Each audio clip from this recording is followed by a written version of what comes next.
Hello everyone, welcome back. I just wanted to give you guys a quick tutorial on the Lord of the Rings world campaign that we run. Just kind of briefly go over the rules. I got a lot of requests for emails for me to shoot out the PDF. I'm happy to do that. I figure I just go ahead and post a quick overview of the rules so that you guys can understand a little bit better as we continue to post and play. Basically, just a quick overview again. We have 8 nations: Mordor, Gondor, Isengard, Rohan, Misty Mountains, which I will change to Moria, Elven Kingdoms, Fallen Realms, and Dwarven Holds. We have 8 units, or 8 nations that we control. Each nation has 2 armies. Each nation has a starting section highlighted in their color. So for example, Rohan has these 4 areas when they start the game, and then as they continue to move outward each turn, as they conquer no more areas, we just put control markers to indicate this is owned by Rohan, that's owned by Rohan, that's owned by Rohan. So each turn, as you conquer more territories, you add those point values of those territories into your total forces, and that gives you that number there. Beginning of each turn, you take that number there and use those in points to add to your armies. So Mordor next turn, if we were to end right now, they're worth 195 points. They have 195 points to divide up between their 2 armies. Each nation has 2 armies when they start the game. You can never have more than 2 armies on the battlefield at once. So a turn order goes, everyone tallies up their points, makes their purchases for that turn. Once your army your army sheets have been updated, then we go to the move phase. The move phase goes in that order: Mordor, Gondor, Isengard, Rohan, Moria, Elven Kingdoms, Fallen Realms, Dwarven Holds. So, for example, how move order works is Mordor has 2 armies. They can choose which of their 2 armies they want to move first. Then, before they get to move their second army, Gondor moves their first army, then Isengard, then Rohan, etc. Once the Dwarven Holds is done with their first move, we go back up to the top of the order. Mordor goes again with their second army. You go back down the list until everybody's done all their moves. Once all the moves are done, if there's no combat resulting, for example, if there was an army here and it just moved here and there was no conflict, then we just basically put a control marker in that area and they've conquered that section for that turn. If, for example, down here, this army moves into this territory and there's a opposing army there, these armies are then taken upstairs or wherever you are going to play your game. Take the army sheets that correlate with those markers. So this is army number 2 and army number 1. So we'll take the army sheet for number 1 and the Mordor army for number 2. Grab all the forces from your models and bring them upstairs and fight that battle. Once the battle's fought, then we adjust the map accordingly. So if the dwarves win that, then Mordor must retreat to a friendly territory, and then this area is then controlled by the dwarves. If the dwarves are defeated here, they must retreat, and this area will stay control under Mordor. How this works is, once these 2 armies are on the battlefield, once one army hits 50%, that army is going to start throwing courage checks, just like your standard rules would be. Once that army hits 25%, it is considered defeated and must retreat at that point.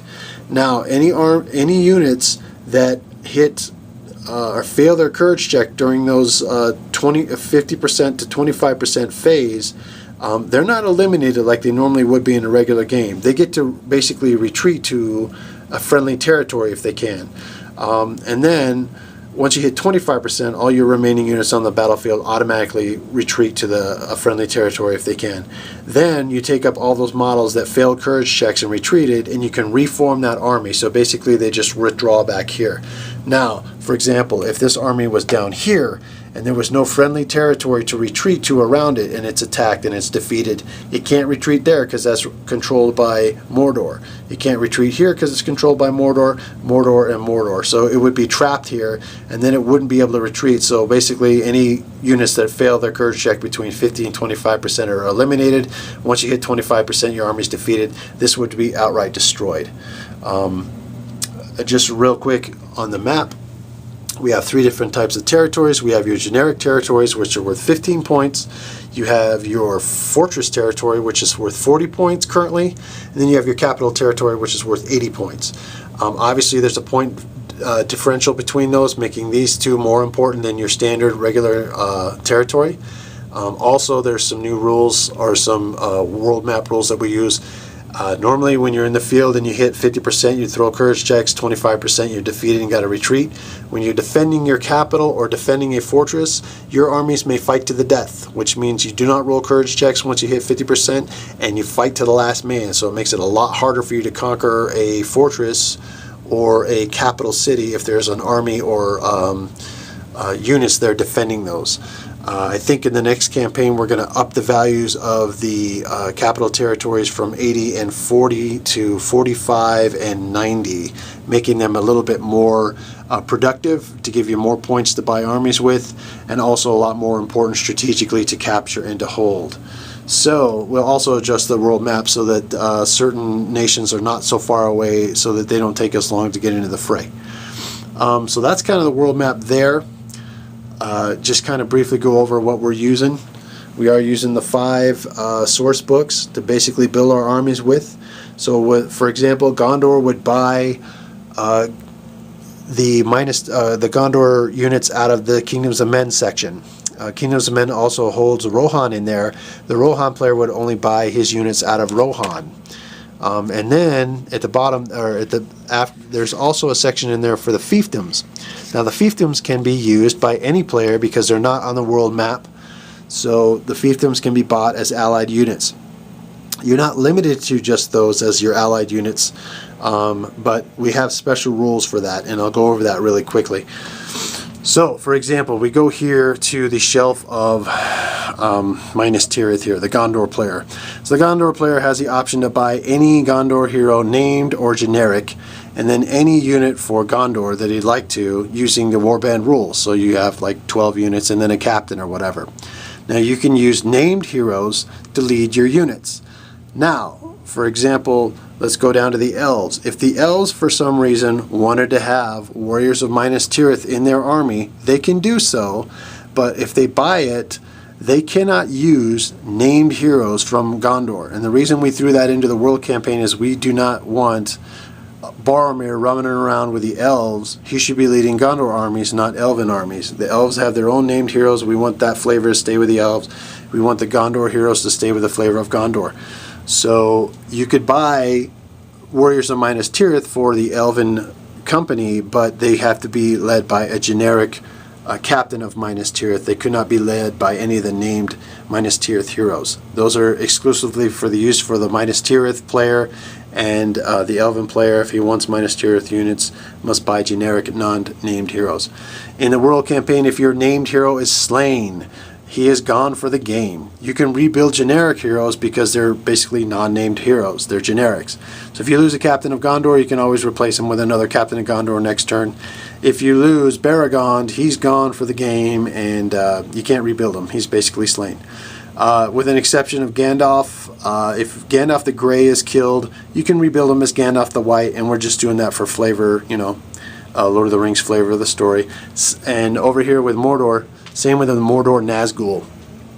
Nazgul, if generic Nazgul is killed, we're saying as long as the Mordor unit or the Mordor player is in the game, you can rebuild that Nazgul, because you know the Will of Sauron allows them to return. They will always be there as long as the Mordor player is in the game. If Mordor is defeated off the map, basically if all of his territories are conquered and he has nowhere to control a capital, then any ring wraith on the field automatically disappears, including any Mordor units that are still out there, even if they're not at the capital. If they're anywhere on the board, they're eliminated anyways. And that's kind of covered more into the rules. So you can see I've got a shelf for each section. There's Mordor. Down here we've got Fallen Realms, which we've divided into Haradrim and the Easterlings. I'm trying to get a warband of every unit. I'm really close on almost all these shelves.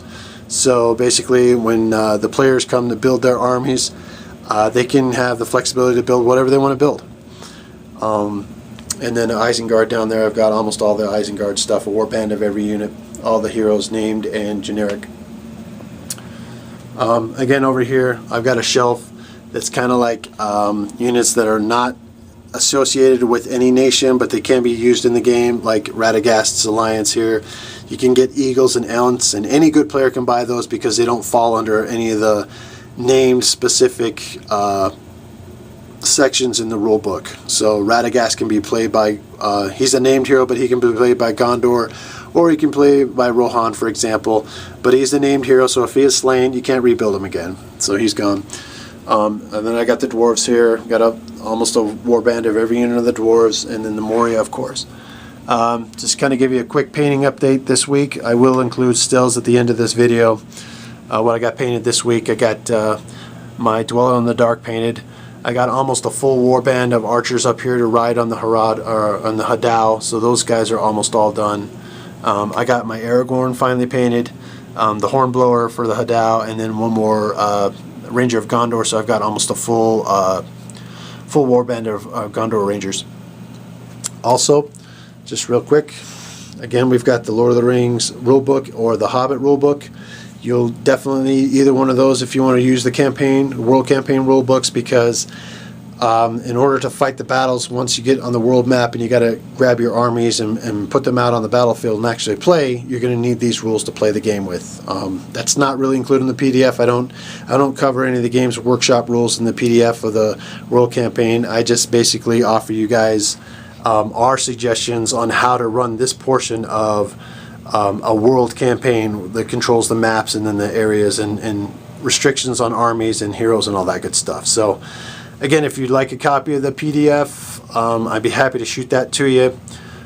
Just shoot me an email or whatever with your email address, and I'll include that PDF. It opens with Adobe Reader, which is free off the internet, and it just kind of goes over how to play the game on the world map. You guys are welcome to post any comments once you read through the rules too, if you get a copy of them. Let me know any suggestions you might recommend. Like I said, this is kind of a work in progress, and we're constantly tweaking it and adjusting it.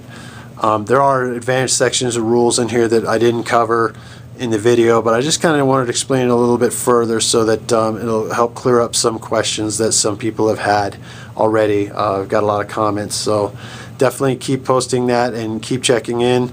Like I said, our next major battle on turn 5 probably happen in a week or two between that Dwarven army and that army right there in Mordor at the Black Gate. That's probably going to be a pretty epic battle. We're looking at anywhere from 900 to 1,000 points in each army, so there's going to be some decent sized battles. And then we should be ready to move on to turn 6. Just one final note real quickly. You know, I am based in Colorado. We are looking for more players. Right now we have 3 or 4 dedicated players. I can have up to 8 players. I'd love to get some more people involved. So if you're in the Colorado area and you think you can make, you know, one weekend a month, basically we get together usually on a Sunday and play from noon till about 6 p.m. So if that would work for you, like I said, we're looking for more players. Always definitely looking to add to the group. And you don't really need anything to play. I own just about everything we need, so all we need is just players. So you can come and grab a nation and start building your armies and get some battles going. So anyways, thanks again for watching, guys. Like I said, also I should be getting a new camera hopefully this weekend. I got a decent paycheck this time, so I should be able to get a new camera. So hopefully the visuals will be much improved. So thanks again for watching, and I'll be posting some pics of those models that I painted this week so you can see them in better resolution, and we'll talk to you soon.